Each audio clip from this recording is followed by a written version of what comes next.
We're going to be talking about client management software, booking my first solo wedding, and how to price your free work.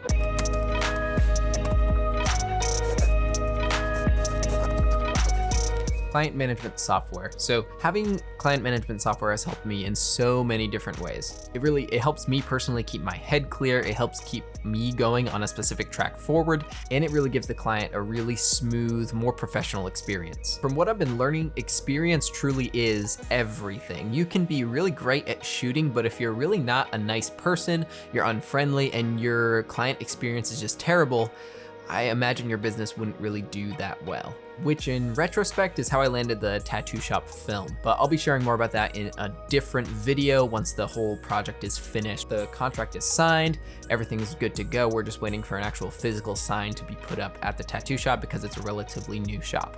So the client software I use right now is called Tave. I started on Honeybook and it's more tailored specifically for weddings. So I switched from Honeybook over to Tave and I'm really enjoying it. It has a lot of customizable features. For me, it's a lot more intuitive in a lot of ways. The way everything's structured, it's very step by step by step by step.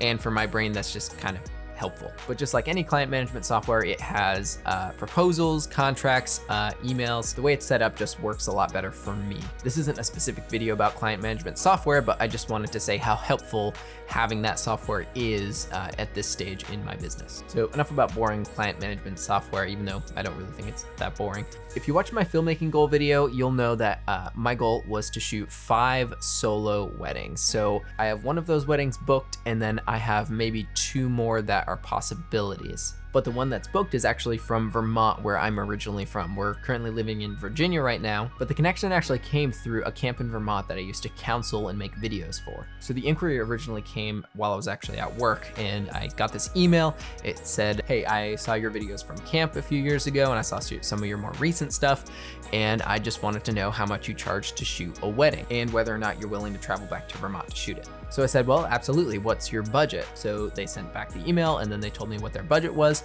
and it was about a third less of what I would probably charge at this point. But either way, I accepted their budget and started to get them through the client management process. I started out, like I said, with Honeybook, and that just wasn't really working for the way my brain thinks. So I looked up a few different software options, and like I said, I switched to Tave, and that's been working really well for me. So after about a month or 2 of interaction and getting payment squared away, we got the contract signed and everything is set to go on April 27th back in Vermont. And I actually have a video call this afternoon with them both to just go over different questions they may have and expectations as well. It was actually really cool to me to get that kind of inquiry because, I mean, that was we left Vermont in 2015, which would have been 4 years ago. And the camp videos I made were actually from the years previous. So this is like 5 years after those original videos that I'm getting this inquiry, which really just goes to show that, at least for me at the beginning, you can get inquiries through old terrible videos. To put it in perspective, now I'm shooting on a GH4, a G85, a few different lenses, and back then I shot on a Sony A3000 with the kit lens without an ND filter in broad daylight.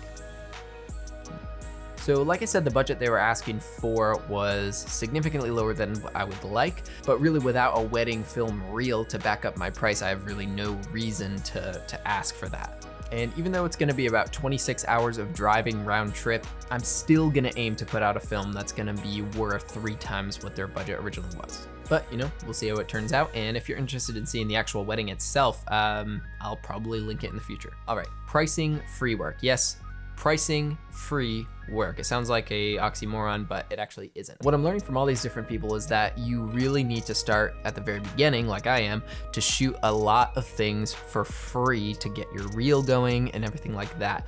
But there's also an added tip that I learned from Levi Allen, I think it was, that you need to put your prices in your free proposals. Originally, what I thought free work was you would say, hey, I'm gonna do this for free for you. They say, okay, you would do it. You don't have to worry about anything else.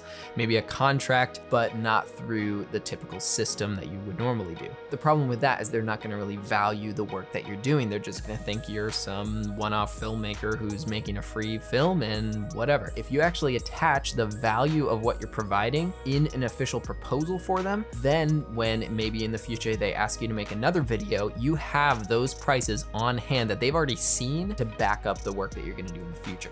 So I'm shooting a small promotional film for my church and it's gonna be free. But like I said, the difference is I'm bringing them through the same exact client process I would with a paying client. So the important part, in the proposal that I originally sent to them, I listed everything I'm gonna be providing, everything that's expected, along with the contract, but in that proposal, I have the exact prices for the entire project. And below that, I have something I call a promotional gift, which subtracts the entire cost and then leaves the total at zero. Now, the reason I'm using the language of a gift is that I'm actually giving them something of value, whether it be my gear, my time, my knowledge.